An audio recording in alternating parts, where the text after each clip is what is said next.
Hello everyone, my name is Vladislav.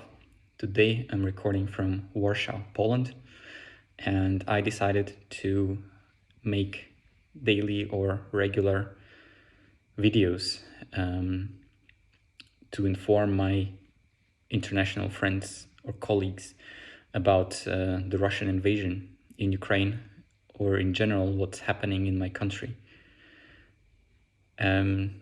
Yesterday, 24th of February, I woke up at around 7 a.m. When I was supposed to fly to Germany from Ukraine, and I saw 10 missed calls from my mom and dad. They told me that the war has begun, and ever since that point in time, my life has not been the same as everyone else's in Ukraine. As you know, Russia started another invasion of Ukraine from three directions: east from the direction of Donetsk and Luhansk, north from Belarus, and south from the occupied territory of Crimea.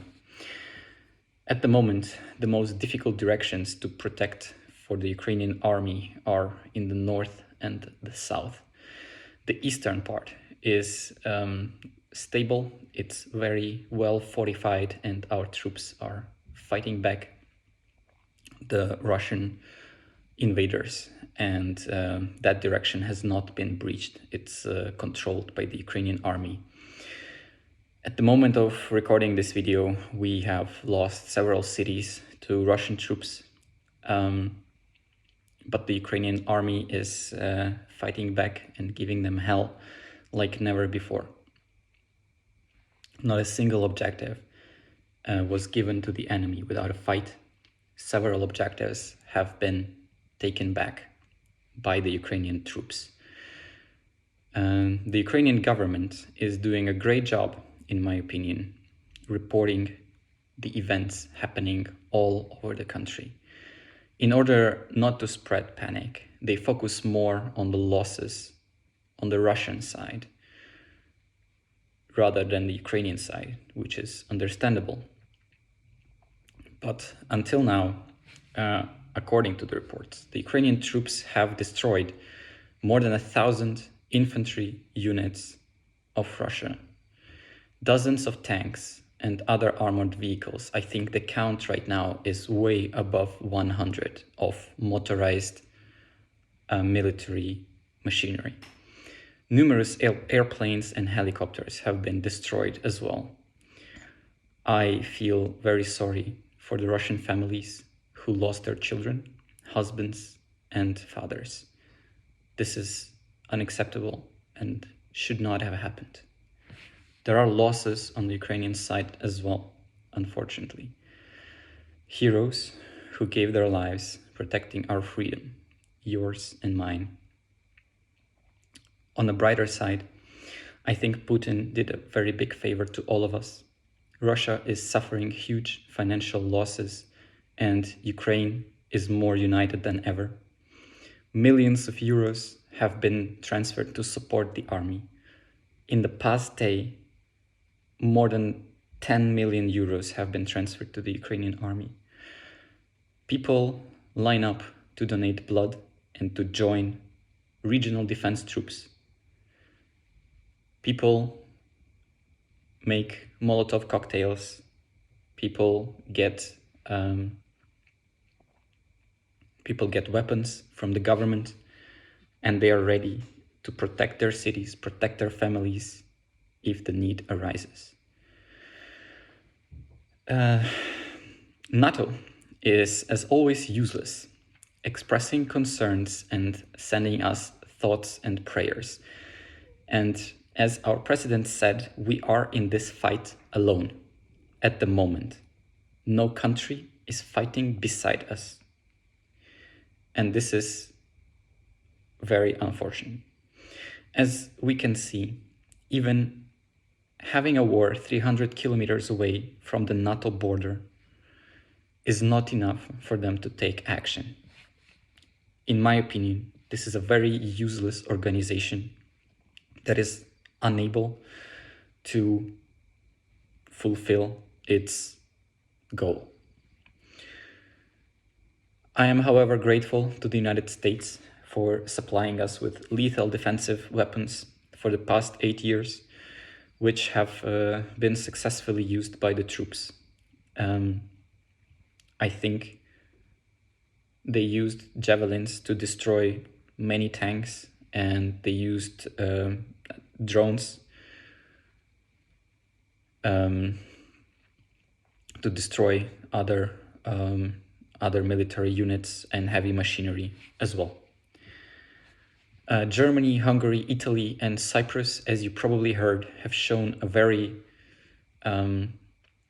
opposing position against the decision to block Russia from SWIFT.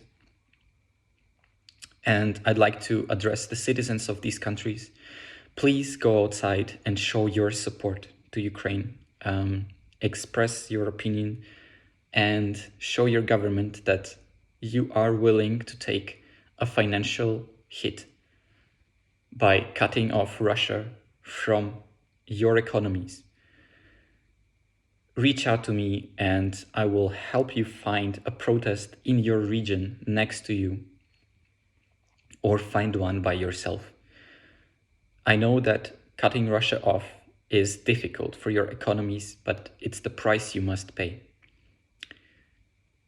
It's too late to stay neutral. It's too late to ignore this. And the price is nothing compared to the price Ukraine is paying at the moment. What we need right now is your support. We need several things. First, ban Russia from SWIFT, as I mentioned. It will choke their economy and destabilize the country internally, which is the biggest impact that it can do. Also, we really need the NATO support in the airspace. Russia has air superiority over Ukraine right now, and this is the only front where they're winning. We can deal with anything that goes on the ground, but in the air, we're struggling. That is why we need that support, which can turn around many lost battles, can save many lives in Ukraine right now.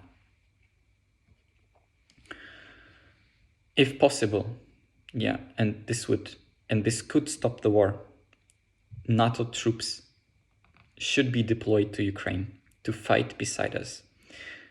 This is a very crucial action this organization can take to end this madness. And another thing,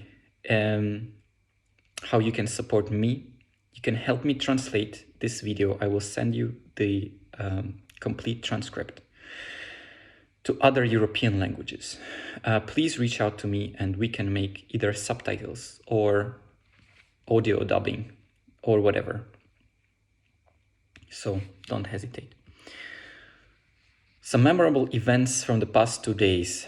There was a big fight over the Hostomel airport, and in the end, Ukrainian army got the control back over this airport. This is a very big loss for Russia because it was one of their main objectives.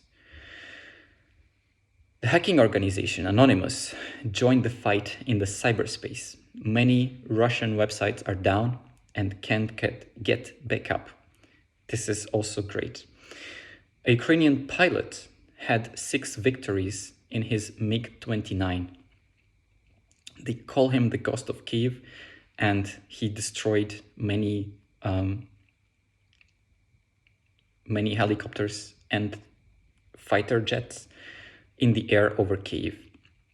The Council of Europe decided to kick Russia out of it, which is a very good decision in my opinion. More on the sad parts, a trooper sacrificed his life blowing up a bridge in Genichesk because there was no time to detonate the explosives remotely, and a group of Russian military vehicles, or just armored vehicles and troops, was approaching very fast. 13 guards defended the island called Zmiyny until their last breath.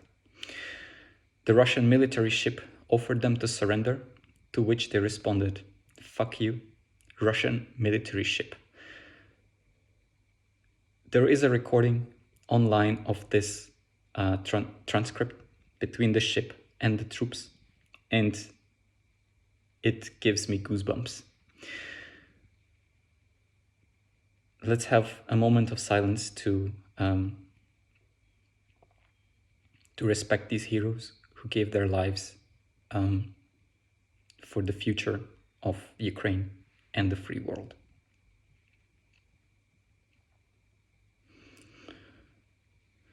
Remember that Ukraine is staying strong. People are fighting together. The truth is on our side. People are very motivated. The Ukrainian army has a very strong morale. They are willing to take the fight on our territory. And believe me, all of us, including myself, will die before we see the Russian flag over our country. This is not a war of Ukraine versus Russia or NATO versus Russia. The battle is democracy versus fascism, democracy versus a moron who wants to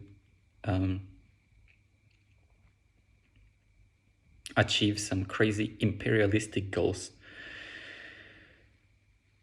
Yeah, and if you ignore this now, believe me, another war will happen in your lifetime, probably even in your country. Your children will wake up to the sound of sirens in your city. Your family will be forced to flee their home.